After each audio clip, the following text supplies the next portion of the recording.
Hey guys, how's it going? Connor here today at eTrailer.com. We're going to be taking a look at the Air Lift LoadLifter 7500 air helper springs here for our 2020 Chevrolet Silverado 3500. So our air helper springs here, they're going to be an excellent option here for our Silverado. The primary benefit we're going to see is we're going to have reduced sag while we're towing or hauling heavy loads. Now as you can see here, we have a fifth wheel hitch set up in the back of this customer's truck here because they're going to be towing their fifth wheel trailer. Hence why they're going to need the airbags to help reduce the sag from the heavy pin weight. So as we were touching on, one of the main benefits here of our airbags is they're going to help us reduce our rear end sag here when we're towing or hauling a heavy load. Now some of the problems we're going to have if we wouldn't have airbags installed and we did go ahead and hook up our fifth wheel trailer, or we put a bunch of weight in the truck bed here, as we're going to show you later, is sometimes if the threshold of suspension is reached, we're actually going to be riding on our bump stops here. And what this is going to do is this is going to create a very rough, bouncy, and uncomfortable ride. We're not going to feel we have as good a control as our truck as we would with some suspension enhancements installed, such as the airbags. So another thing we need to take into consideration is when our truck's squatting at the rear is, that means our front end is going to come up as well. Now most people don't think about this as much as they do the rear end sag, but raising the front of our truck here is actually going to cause quite a few issues. Number one, we're going to have our headlight aim is not going to be correct, which means we're going to be shining other motorists in the eyes when we're driving down the road at night. A couple other things we can touch on. One of them is a pretty big factor. It's we're going to have reduced braking. Now the reason we're not going to have as good of brakes here is that we're not going to have as much weight on the front axle, which is where our primary braking is going to be. It's going to be about a 60-40 ratio from the front to the rear. So you can see why we want to keep as much weight on the front axle as possible. And another smaller thing you might want to consider is, since we do not have as much weight on the front axle here, our camber of our tires aren't going to be correct, so we're going to have some irregular wear patterns here, which is going to cost you money in maintenance down the road. Now to give you guys a better visual at home to what sort of difference we can see with our airbags, we're going to go ahead and take some measurements for you.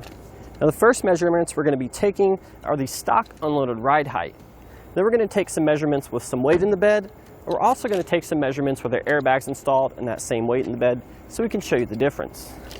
So our stock unloaded ride height here at the rear, we're going to be measuring from the ground to the top bottom edge of our wheel well here, and we're going to get about 41.5 inches. Now if we take the same measurement from the front here, from the ground to the top bottom edge of our wheel well, we're going to get about 40 inches. So now we're going to go ahead and put some weight into the truck bed and show you the difference. So now that we have some weight in the bed of our truck, let's go ahead and retake our measurements here to see how much they changed. So for the rear here, if you remember last time we had 41.5. We're at about 40 inches now, so we actually dropped about 1.5 inches here. So if we come to the front here, if you remember last time we were at 40 inches, this time we're at about 40.5 inches, so we went up about 1/2 inch in the front. So now that we have our airbags installed, we went ahead and put our container here in the truck bed here. Let's go ahead and retake our measurements to see how they changed. Now if you remember, at the rear, with the factory suspension and the load in our truck, we had about 41.5 inches. Let's see if we can get back there. And it looks like we did get back there, even maybe a little bit more. We could definitely decrease the pressure on our airbags a little bit, but we did get back to factory ride height, and that's what matters. Now if we come over to the front and take the same measurement that we've been taking, we're right at 40 inches, so it looks like the front of the truck dropped back down to the factory ride height as well, which is what we were hoping for. So now we got the weight in the back of our pickup here. What we're going to do is we have a couple test courses here at eTrailer to show you how the truck is going to handle with the stock suspension and the weight in the bed. This first one here, we have our speed bump course. So we're going to go ahead and take that through here now, get up to speed. So you can feel the truck sort of jolting around a little bit. Your steering wheel is not wanting to stay center. You can definitely hear things really starting to move around back there. So now we're going to head over to our slalom course here. We're going to get up to speed and make some evasive maneuvers. And right away, we can definitely feel that weight shifting around back there. It's definitely rocking our truck a little bit back and forth. Now that we have the airbags installed, we have the weight back in the truck bed, let's go ahead and take our truck back through our test course here. And the first course we have is a speed bump course. The truck definitely feels a lot smoother, a lot more stable. We don't have that jolting around as much side to side, and we're not bouncing up and down near as much. The steering wheel, I will say, isn't jolting as much either side to side. It's more centered and controlled. Now we're going to go back through our slalom course here, get up to speed, make some evasive maneuvers. Now again, we definitely feel that truck is a little bit more planted. We're not bouncing back side to side as much, nor do we have as much up and down movement. So to start our installation today, we want to come underneath the vehicle here and do the driver passenger side first. It doesn't really matter. We want to locate our factory jounce bumpers, which are these orange things here directly above the axle. And we have to take these out. And once we let that lubricant set in, what we're going to do is we can take a screwdriver, which you might more likely to be having at home, or we can have a large pry tool here. What we're going to do is we're going to try to sneak that in between the spring and the cup. We want to pry it out like so. Just like that. Then we can take it off and repeat this process. So now we're going to come inside below the jounce spring we just removed. We're going to see a 13mm bolt here, or bolt rather, that we're going to use a 13mm socket to remove. It's going to be this brake line bracket here, holding it to our jounce bumper plate. Go ahead and remove this. We're going to have one on each side. Set this pull to the side. We can just let this hang freely. So now we're going to come over here to our workbench. We're going to take our airbag here as well as our roll plate. We want to install the roll plate on the airbag with our 90-degree fitting. In order to do this, we're going to want to first make sure the rolled radius side of our roll plate is facing down towards the bag. So you can see here we have the larger hole where the inflation port is, and then the two side holes which need to match up this bracket here. We'll set those on there like such. We will take our 90-degree airline fitting.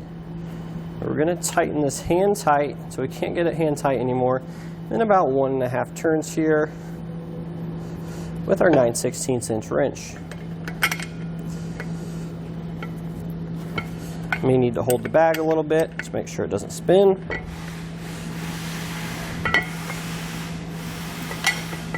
And one more for good measure. That should be good for now. So now that we have our roll plates inside, we want to go ahead and take our upper brackets here. You'll see they have these curved lips here, and there's going to be more holes in comparison to the lower brackets we have here. So we also want to keep in mind our upper brackets are going to be labeled L and R for left and right hand side of the vehicle. What we're going to do now, we're just going to go ahead and set these into position. They should really only line up one way. You might need to adjust the roll plates to get the holes to line up a little bit better. Now we're going to take our hex cap screws that come with the kit here. We're going to use a 7/32" hex driver. We're just going to install these into the holes, lining up with the threads in the bag.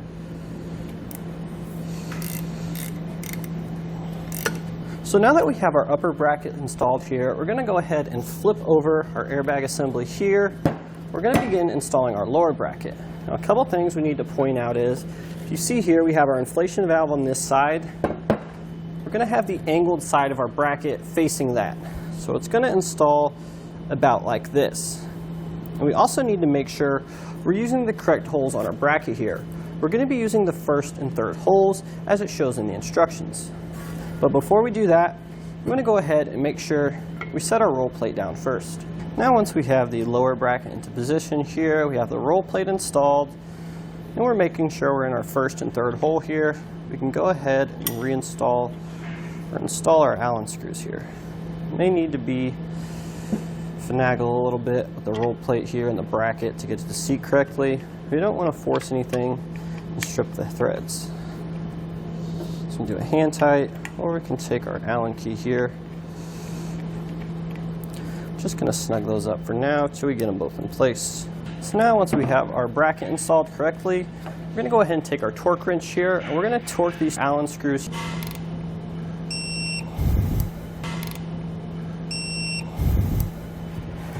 Once we get these torqued down, we can go ahead and repeat this process on our other airbag assembly.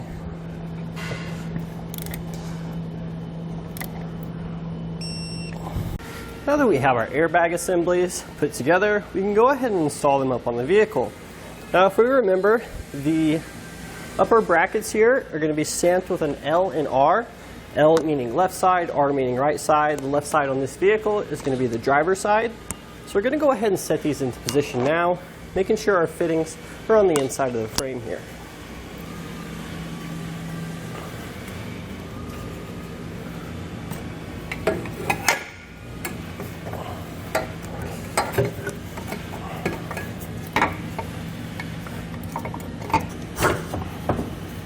So in order to get this into position, we're actually going to have to kick our lower bag here out more this way. That way we can pull down on our air spring here, because we're going to have a little bit of issues with the gas tank here, only on the driver's side though. And then it should pop right into place just like so. So we've already removed these two little wire loom clamps from the bottom of our bracket here. But what we want to do is we're going to take the smaller one here, we're going to put it back to that hole like so. And then we're going to loosely line up the tab here to our air spring bracket. It might come out, but we are just going to set it in position now. And we're going to take our other bracket here, which is included in the kit.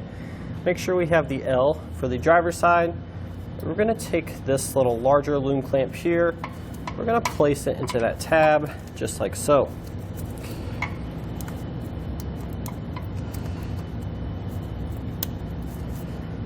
Now once we have our bracket installed here on our larger loom, we're going to go ahead and flip this upward. It's going to sit nicely on the end tab of our lower bracket there.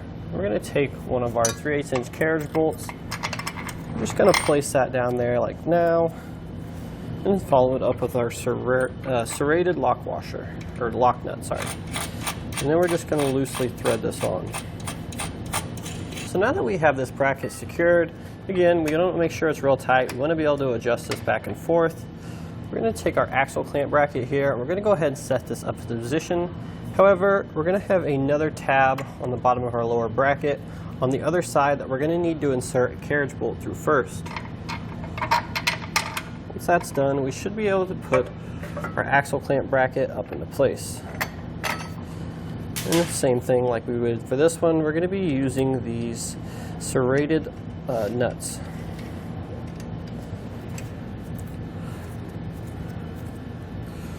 So now that we have everything loosely installed, we're going to have some adjustment left to right here. And basically what we're going to do is we want to center this bracket here in between the shock absorber mount and our U-bolt clamp. So we have a little bit of room to do that. It doesn't need to be perfect, but we do want to get it as centered as possible. Now we're going to go ahead and tighten up these serrated lock nuts. We're going to be doing this with a 9/16" socket. And keep in mind, you want to make sure we alternate back and forth so we get it torqued down properly.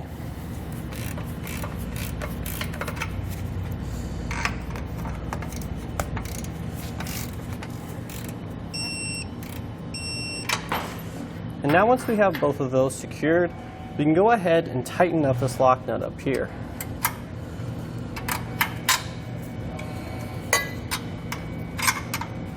Now we don't need to torque this one down, just get it nice and snug.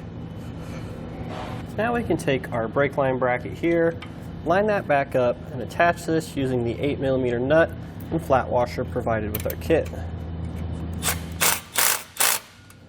So now that we have the bottom of our airbag assembly secure, we need to go ahead and secure the top. Now the first step in this is going to be to take our U-bolt here. We're going to slide this over the frame like so. We're going to come out for these two holes here towards the back of the bracket. However, you're going to notice something right away. It's going to be a problem on our particular truck. This customer has a B&W companion gooseneck hitch installed, and it's going to get in the way from us having the ability to slide this U-bolt up over the hitch and into the holes it needs to do.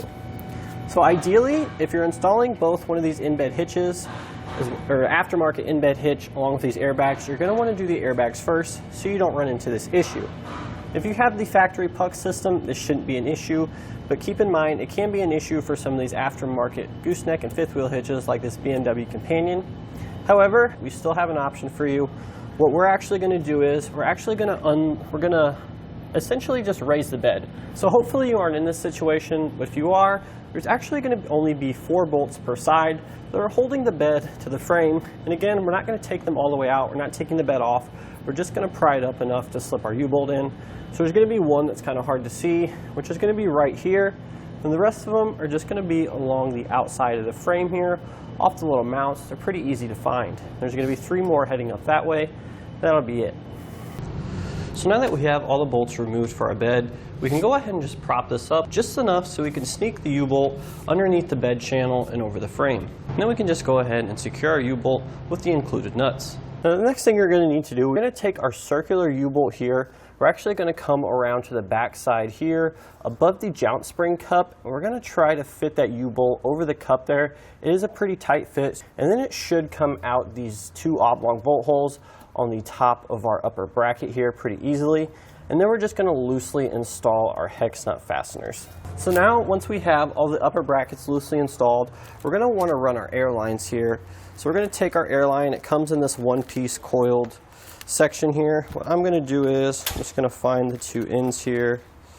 I'm going to sit them together, and then I'm going to cut this in half as best as I can. So we're just going to be using a straight edge razor. Once we have our section cut, we're going to go ahead and insert one end, the cut end, into the airline fitting on the top of our airbag.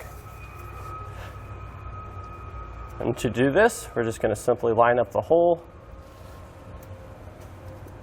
press it in, and then pull out to lock it in place. Now that we have our airline installed in our fitting, we're going to go ahead and route the inflation valve in towards the rear of the vehicle where it'd be accessible for an air truck.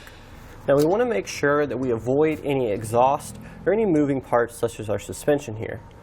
So what we're going to do is, and again there's a couple different ways to do this, just whichever way gets it away from everything, makes it the safest from punctures, is going to be the best route. So we're just going to come behind that harness there, over the frame, going to pull down here to relieve some slack. And then we're going to actually go above these computers here and above the spare tire section and try to fish that out through the other side. We're going to come through here. We're just going to let this hang for now. So now that we have our inflation valve here at the rear of the truck, the next part of this is really going to be preference to where you want your inflation valves to be, so where they're both easy accessible. Now we have a couple different options here. We do sell a separate no-drill bracket you can use to attach it to the bottom of the trailer hitch and have them fit like so. Or what a lot of people do is they just drill a couple of holes here in this little black plastic panel here away from the license plate. So the connectors are going to sit like so, and they're going to be accessible that way. Again, this is just preference, whichever you prefer. We're actually not going to be mounting this for you because this customer actually opted for a wireless air compressor system, which we do sell separately if you want to go that route as well. But again, the installation is going to end up with mounting our inflation valve, whether we want to go up here or we want to secure it to the hitch receiver tube. The next thing would be a good idea to go ahead and use some zip ties to secure the airline we ran so we can make sure it doesn't drop down over time. Just simply use some zip ties to secure it to the existing harness, maybe some of the brake lines here. Again, there's not an exact process for that, just whatever works best for you, you can do to secure the airline. Now once we have the airline secure, we're going to take our 9/16 inch socket. We're going to first start by tightening these upper bracket here to the frame. So again, you just want to alternate back and forth.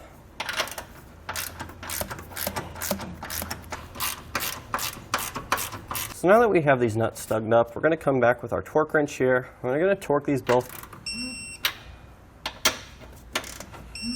So now that we have our square U-bolt torqued down, we're going to go ahead and repeat this same process here on the bottom for our circular U-bolt.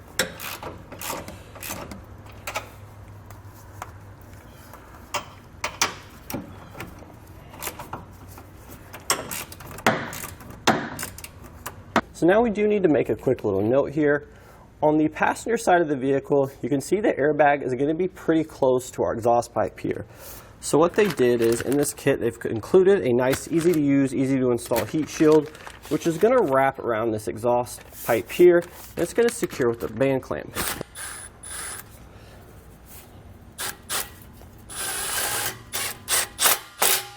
Just like that.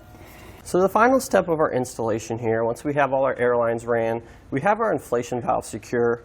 We're going to want to take a soapy water solution here. Well, first we're going to want to inflate both airbags. It doesn't really matter how much air you put in them. We just want to get them filled so they are supporting the rear of the truck a little bit. We're going to take our soapy water solution here, We're going to spray down all of our fittings so we can check for leaks. So again, both of the fittings up at the top of the bag here, in particular the threaded fitting at the bag, as well as the connection to our airline here. Now what we're going to be looking for is slow forming bubbles, and that's going to indicate we have a leak present. Now if we did have a leak present here at the threads, we're going to have to tighten this a little bit or take it back off and apply some more thread sealer. However, it doesn't look like that's going to be an issue with this one. And if we did have a leak here between the airline fitting connection and the push to connect, we're going to have to remove that airline, or we're going to have to recut it and try to get it a little bit straighter. But it doesn't look like we have any leaks here, so we're good to go. So now that we went ahead and sprayed down all our fittings in line and checked for leaks, that's going to do it today for our installation of the Air Lift LoadLifter 7500 air helper springs here for our 2020 Chevrolet Silverado 3500.